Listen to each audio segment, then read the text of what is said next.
Good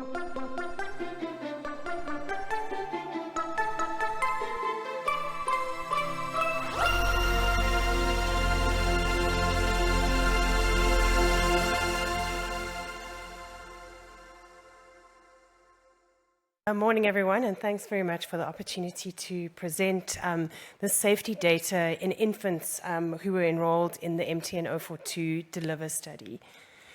So the Dapivirine ring is registered for HIV prevention in cisgender women in 11 African countries and available in 6. The MTN DELIVER study was the first study of ring use in pregnancy and was conducted in Malawi, South Africa, Uganda, and Zimbabwe. And the maternal and pregnancy safety data has already been reported with no safety concerns highlighted.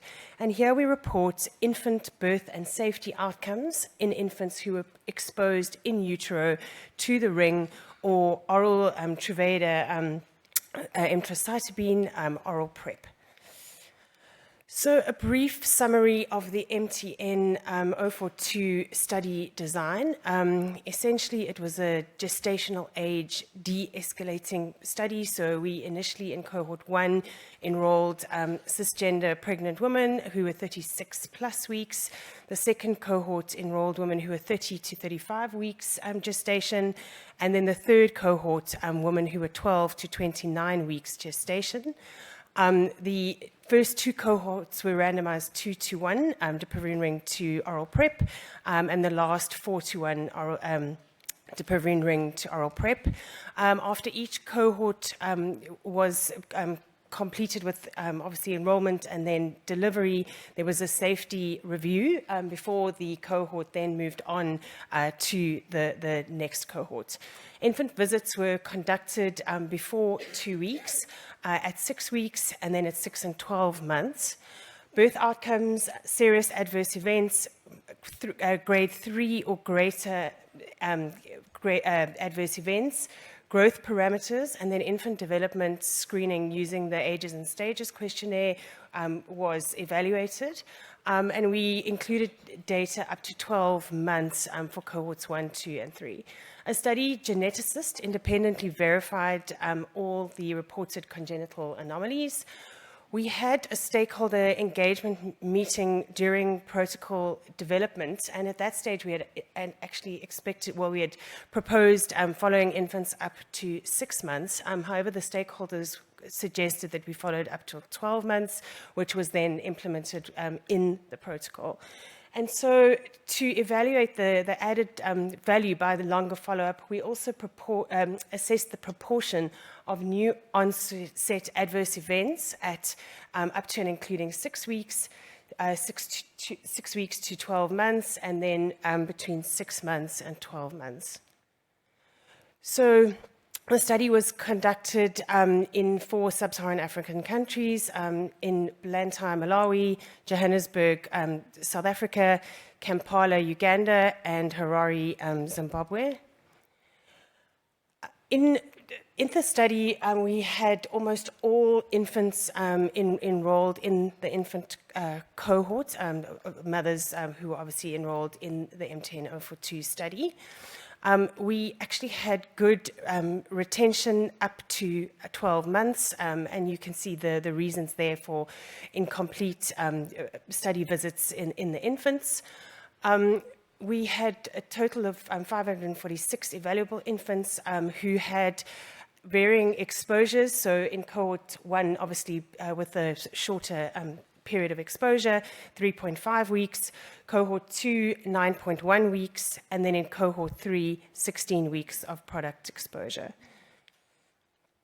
When we look at the outcomes across all 3 cohorts, 99% of infants were live births, 4.4% were preterm. Obviously, this is expected, particularly in the first 2 cohorts where we actually enrolled women quite late in their pregnancy. We had about 5% of infants who had a low birth weight. As mentioned, there was high infant retention across all visits and cohorts. And there was really no difference between cohorts and product exposure in terms of serious adverse events or grade 3 or more or greater adverse events, infant deaths, or the 6-week wait for length Z-score outcomes. We're still looking at the 6-month and 12-month data. That just hasn't been analyzed yet. And none of the adverse events were deemed to be related to study product.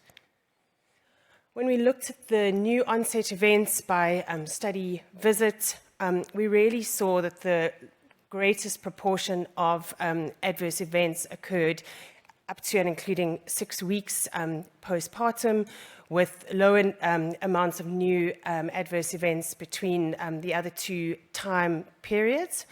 The infant deaths are listed there and really are in keeping with what we generally see in our environment.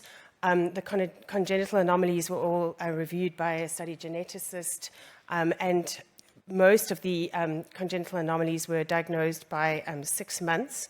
None were deemed to be related to study product.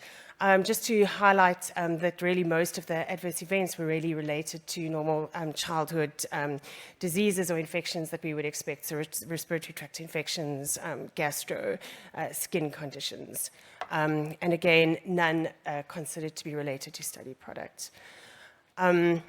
So really, just to summarize the results, that we really had no concerns by cohort or by product.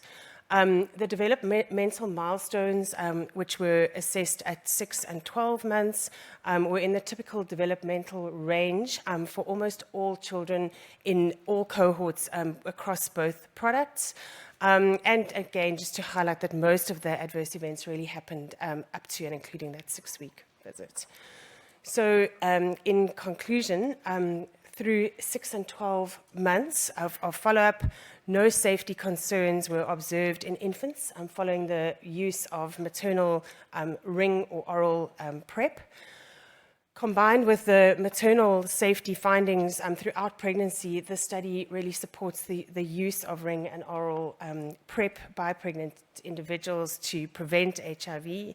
And given the timing of the onset of adverse events in infants, some consideration around follow-up to 6 months might be considered adequate. So really, just to highlight the sites involved and to thank the study teams who conducted this study in very challenging times. I'm sure it feels like COVID was a lifetime ago, but it actually was a very challenging time to conduct clinical research and still manage to achieve high data quality and study retention. And to acknowledge the participants for their time and commitment and trust in the study, the interim review panel study product, which was provided by IPM and Gilead, and then our funders, MTN. Thank you.